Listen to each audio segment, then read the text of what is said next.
بسم الله الرحمن الرحيم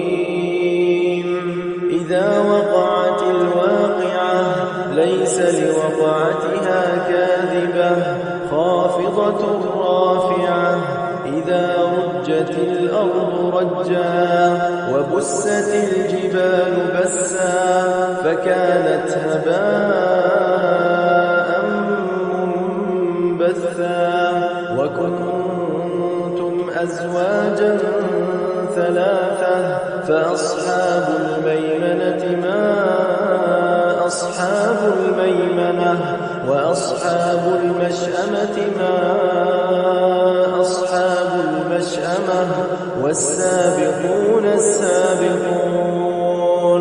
أولئك المقربون في جنات النعيم ثلة من الأولين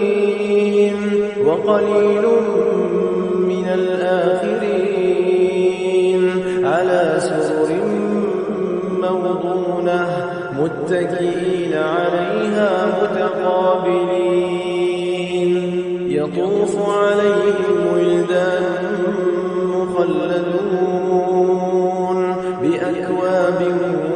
وأباريق وكأس من معين لا يصدعون عنها ولا ينزفون وفاكهة مما يتخيرون ولحم طير مما يشتهون وحور عين كأمثال اللؤلؤ المكنون جزاء بما كانوا يعملون لا يسمعون فيها لغوا ولا تأثيما إلا قيلا سلاما سلاما وأصحاب اليمين ما أصحاب اليمين في سدر مخضود وطلح منضود وظل ممدود وماء مسكوب وفاكهة كثيرة لا مقطوعة ولا ممنوعة وفرش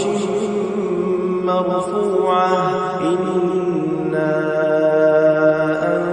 أنشأناهن إنشاء فجعلناهن أبكارا عربا أترابا لأصحاب اليمين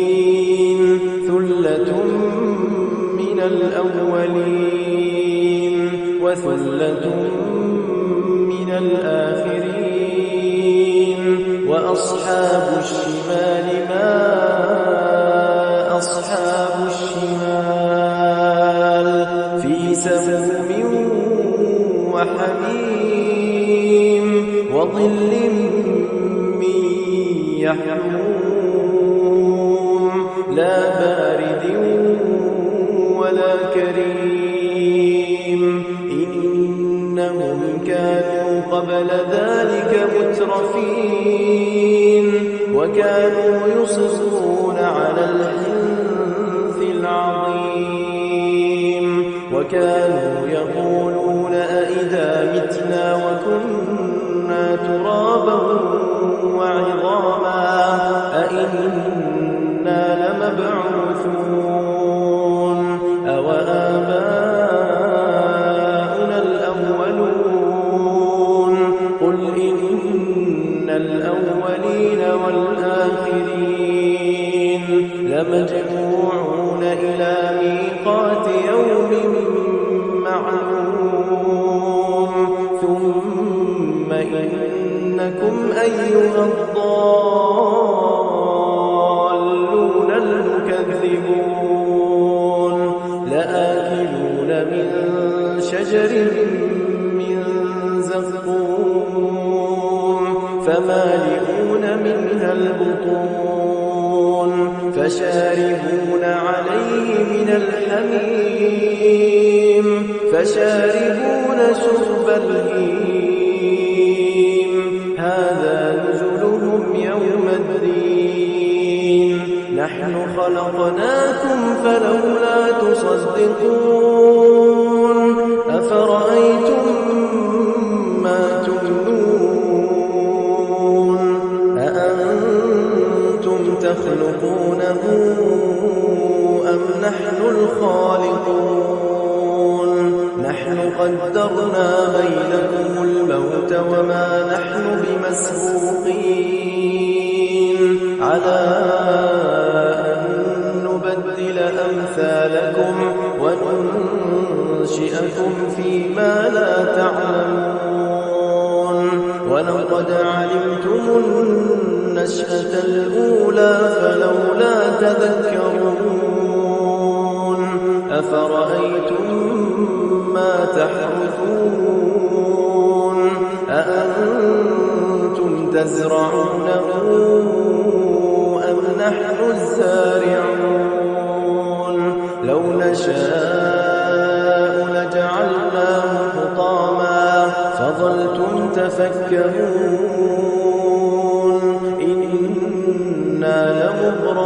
لمغرمون بل نحن محرومون أفرأيتم الماء الذي تشربون أأنتم أنزلتموه من المزن أم نحن المنزلون لو نشاء جعلناه أجاجا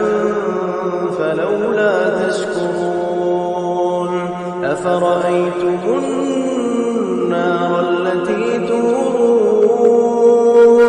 أأنتم أنشأتم شجرتها أم نحن المنشئون نحن جعلناها تذكرة ومتاعا للمقوين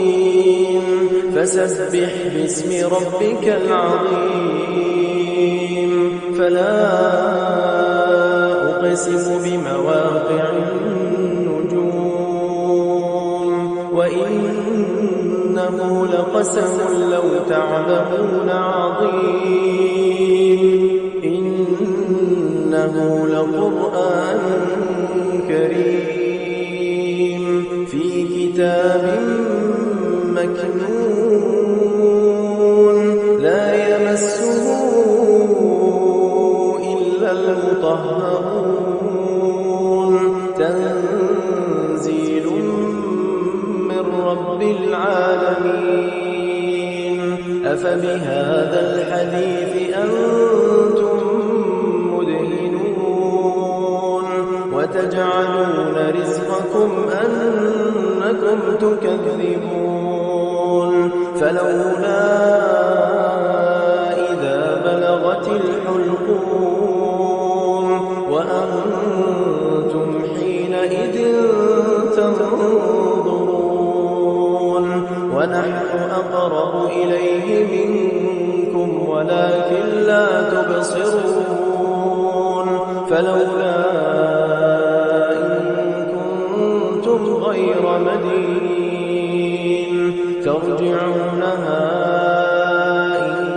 كنتم صادقين فأما إن كان من المقربين فروح وريحان وجنة نعيم وأما إن كان من أصحاب اليمين فسلام لك من أصحاب اليمين وأما إن كان من المكذبين الضالين فنزل من حميم وتصلية جحيم إن هذا لهو حق اليقين فسبح باسم ربك العظيم إنما المؤمنون الذين إذا ذكر الله وجلت قلوبهم